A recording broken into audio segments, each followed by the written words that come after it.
Hello and welcome to episode 9 of my Employment Law Snapshots. In this episode I'll be talking about age discrimination and martial arts.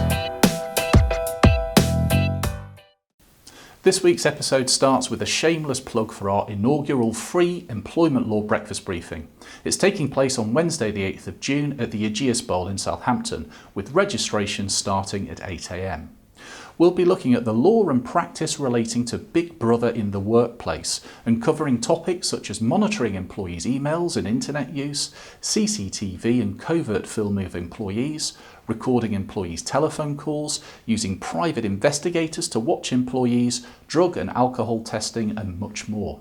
We'll also take a look at some of the potential legal consequences for employment law should the referendum on the 23rd of June vote in favour of Brexit, and also a very important case which considered the level of influence permitted by HR advisors in disciplinary hearings.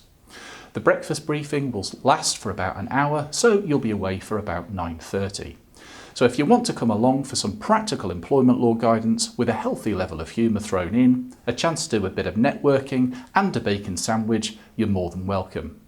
If you haven't already received an invitation, please click on my email address below to reserve your place. Places are limited, so please book early to avoid disappointment. I look forward to seeing you there. This week's case is called Dove against Brown and Newith Limited. Mr. Dove was a long-serving salesperson and started working for the jewellery manufacturer in 1990. In 2011, the company appointed Mr. Thomas as a salesperson, and he was eventually promoted to head of sales. He was in his early 30s. At that point, only Mr. Dove on the sales side of the business was over the age of 50. At some point, Mr. Thomas started to use the nickname Gramps when referring to Mr. Dove. He used it in emails and verbally when others were present. This went on for several years. It was alleged that between 2011 and 2012, a number of customers raised complaints about Mr. Dove, although he wasn't told about them until 2013. Apparently, the customers had described Mr. Dove as old-fashioned and too long in the tooth.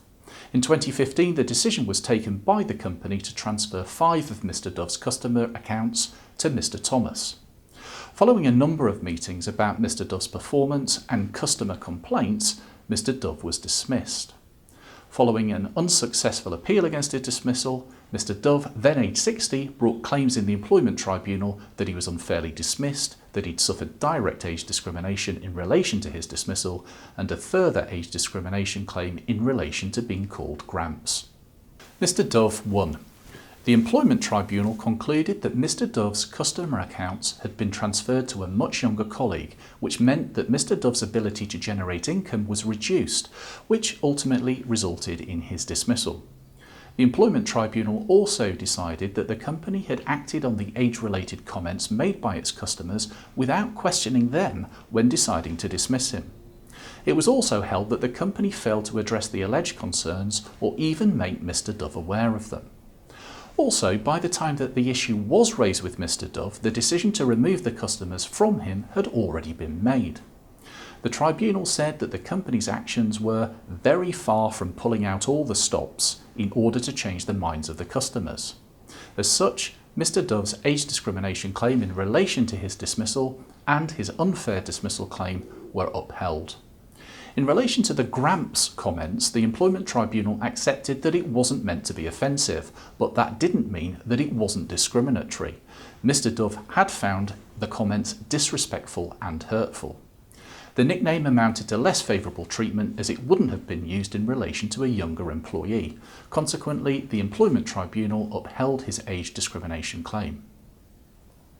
Mr. Dove was awarded over £63,000 in compensation for his loss of earnings and injury to feelings in light of the discrimination. Now, there are a number of important points which can be taken away from this case. Firstly, nicknames which could be seen as discriminatory always carry a risk for employers, and the "it was only banter" defence will often get very short shrift in an employment tribunal. Secondly, employers should always be very careful in adopting stereotypical views of employees based on a protected characteristic such as age, sex, disability when making decisions to dismiss.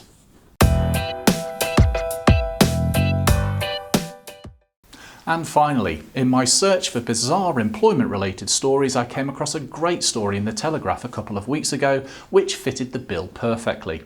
According to the article, an American by the name of Chris ONeill travelled to Japan to participate in a rather novel and arduous recruitment process. Mr. O'Neill's interview must have gone pretty well because he's been hired as Japan's first salaried foreign ninja.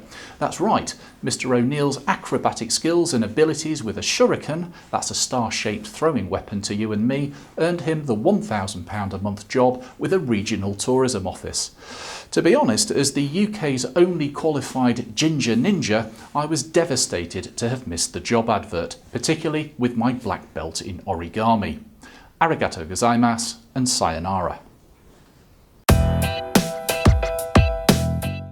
Thanks for watching. I hope you enjoyed our episode. If you want to subscribe to our YouTube channel for more updates, click here. If you want to follow us on our Twitter page, which gives you a daily heads up about everything employment law related, click here. Or if you just want any more information or help, please go to our website by clicking here. Also, all of the links are below. Once again, thanks for watching and see you next time.